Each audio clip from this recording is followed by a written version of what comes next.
अस्सलामु अलैकुम वरहमतुल्लाहि वबरकातुहू। नमाज कोर्स के हवाले से चौथी वीडियो के साथ मैं आपकी खिदमत में हाजिर हूँ। इससे पहले 3 वीडियोस इस मुतल्लिक आ चुकी हैं। अभी तक अगर आप लोगों ने वो वीडियोस नहीं देखी तो इस वीडियो देखने के बाद वो वीडियो जरूर देख लेना। आज इंशाअल्लाह हम इस वीडियो में नमाज के फराइज याद कराने की कोशिश करेंगे और इंशाअल्लाह मैं कोशिश करूंगा कि इस तरीके से आपको बताए जाए कि याद होते जाए और कभी भूले भी नहीं। बहुत सारे अहबाब कहते हैं कई दफा हमने फराइज याद किए फिर जहन से निकल जाते हैं, भूल जाते हैं। तो इंशाल्लाह इस तरतीब से अगर आप याद रखेंगे कभी नहीं भूलेंगे। तो नमाज के 13 फराइज हैं, इनमें से 7 बाहर के हैं, इनको शरायत नमाज कहते हैं, और 6 तकरीबन अंदर के हैं, इनको अरकान नमाज कहा जाता है। यही तरतीब आपने याद रखनी है, इंशाल्लाह फिर नहीं भूलेंगे। बाहर के जो 7 हैं उनमें से पहला ये है, जिस जगह पे खड़ा होना है नमाज पढ़ने के लिए उस जगह का पाक और साफ होना।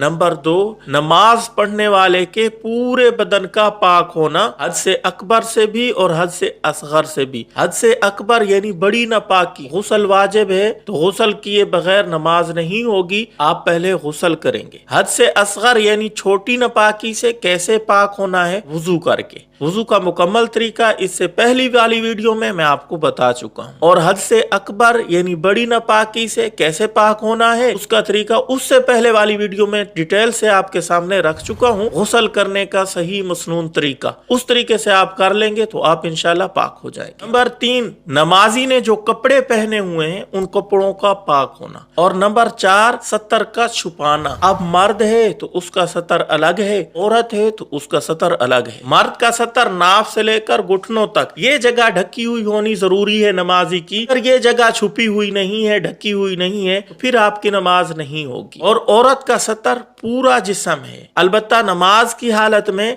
चेहरा, हथेलियां और पाँव ये ना ढके, इनको खुला रखे, बाकी जिस्म जो है ढका हुआ हो, ये औरत का सतर है। और नमाज के अलावा पूरा का पूरा जिस्म, हथेलियां, पाँव, चेहरा ये नामहरम से छुपाना जरूरी है। नंबर 5, नमाज का वक्त मालूम होना, यानी जिस वक्त की नमाज पढ़ रहा है उसको पता हो कि मैं असर की ही नमाज पढ़ रहा हूँ।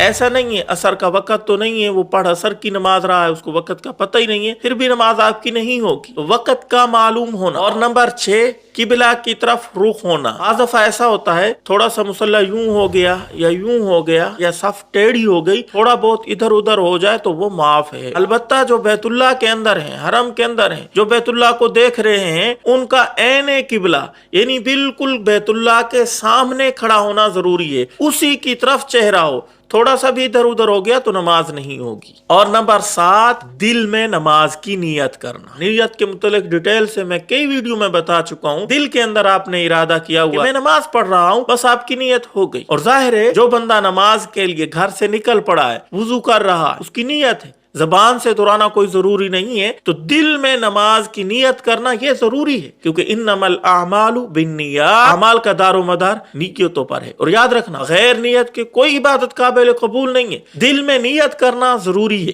तो ये थे नमाज के 7 फराइज जो बाहर के हैं, जिनको शरायत नमाज कहा जाता है। अब अंदर के 6 फराइज कौन से हैं? नंबर 1, तकबीर तहरीमा कहना, यानी अल्लाहु अकबर कहना। पहली जो हम तकबीर कहते हैं ना, अल्लाहु अकबर, इसको तकबीर तहरीमा कहा जाता है। इस तकबीर कह लेने के बाद नमाज के अलावा जो चीजें हलाल थी, खाना पीना हलाल था, बोल चाल हलाल था, अब ये तकबीर कहने के बाद ये चीजें हराम हो गई, ये जायज नहीं है। अगर कोई खाएगा, पिएगा, बोलेगा तो उसकी नमाज टूट जाएगी, इसलिए इस तकबीर को कहा जाता है तकबीर तहरीमा। नंबर 2, तकबीर तहरीमा कहने के बाद जाहिर इंसान ने खड़ा होना है, इसको क़याम कहा जाता है। तो ये खड़ा होना फर्ज है। अगर कोई बगैर शरई मजबूरी के बैठ जाता है कुर्सी पे या नीचे बैठ जाता है, नमाज उसकी नहीं होगी। आमतौर पे लोगों को देखा गया है थोड़ी सी तकलीफ होती है, वो कुर्सी पे बैठ जाते हैं, जमीन पे बैठ जाते हैं, हालांकि खड़े होने की उनके अंदर ताकत है। तो ये कोई शरई मजबूरी नहीं है, आपकी नमाज नहीं होगी, ये खड़ा होना फर्ज है, इसको कहा जाता है क़याम। तो नंबर 2,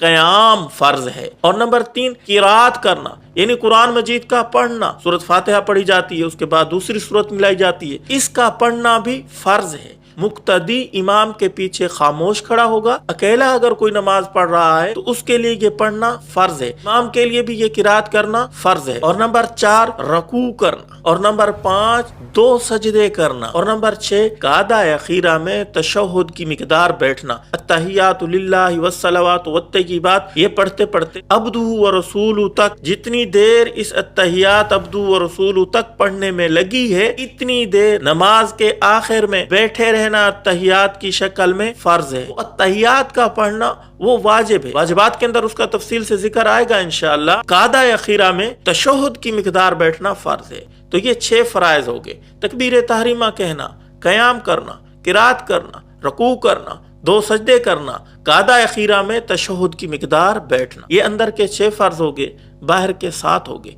किसी दोस्त को कुछ भी समझ नहीं आया जरूर कमेंट में पूछिएगा, इंशाल्लाह मैं जरूर बताने की कोशिश करूंगा। और याद रखना ये 13 के 13 फराइज फर्ज नमाजों में भी लागू होंगे, सुन्नत नमाजों में भी लागू होंगे, वाजिब नमाजों में भी लागू होंगे, नफल नमाजों में भी लागू होंगे। ऐसा नहीं है कि ये 13 फर्ज हैं तो फर्ज नमाजों के साथ तो लागू होंगे। आमतौर पे जैसे लोग समझते हैं हर नमाज जो भी रुकू सजूद वाली आप नमाज पढ़ रहे हैं उसके अंदर ये 13 के 13 फराइज लागू होंगे। उम्मीद है अब आप अच्छे तरीके से ये बातें समझ चुके होंगे। हो सके तो इस क्लिप को शेयर कीजिएगा। जज़ाकल्लाहु खैरा।